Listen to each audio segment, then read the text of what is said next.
The year is 2025. Global markets are teetering on a knife's edge. The second Trump administration's aggressive trade policies have ignited a firestorm of economic uncertainty. Tariffs on China, Canada, Mexico, and key industries like steel and aluminum have disrupted global supply chains. The stock market is a sea of red, with the S&P 500 plummeting by 10%. Investors are fleeing to the perceived safety of cash, triggering the largest ever drop in U.S. equity allocation. The International Monetary Fund has downgraded its global growth forecasts for the second time this year. Investor confidence has evaporated, replaced by a pervasive sense of dread. The warning signs are flashing red, signaling a potential financial crisis unlike any other. The decisions made in the coming days and weeks will have far-reaching consequences, shaping the economic landscape for years to come. The global economy operates on a delicate balance of trust and confidence. When this trust erodes, it can trigger a domino effect, leading to a full-blown banking crisis. Several factors are converging in 2025, threatening to upend this fragile equilibrium. The Trump administration's America First agenda has led to a cascade of tariffs and trade disputes, disrupting global trade. This instability has made businesses hesitant to invest and consumers wary of spending. The unpredictable implementation of tariffs and sudden policy reversals have left businesses and investors reeling. The US dollar, long considered a safe haven currency, is also facing headwinds.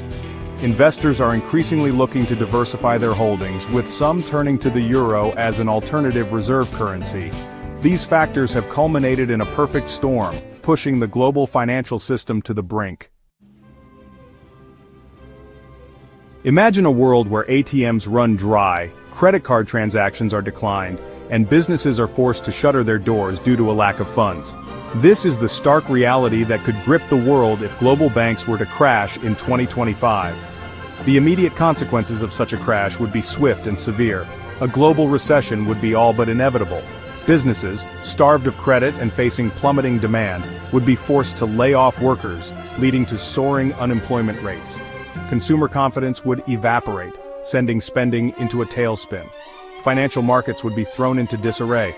Stock markets would plunge further, as panic selling grips investors. Volatility would skyrocket, wiping out trillions of dollars in wealth. Governments around the world would be forced to intervene, providing emergency bailouts and implementing capital controls to prevent a complete meltdown of the financial system. Section 4. Shifting sands, long-term implications for the global order.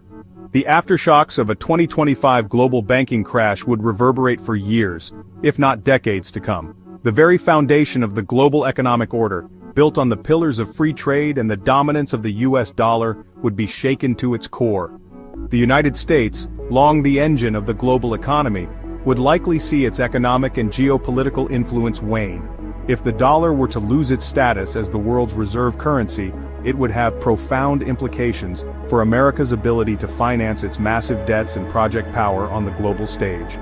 New centers of economic power, perhaps in Asia or Europe, could emerge, challenging the long-standing dominance of the West.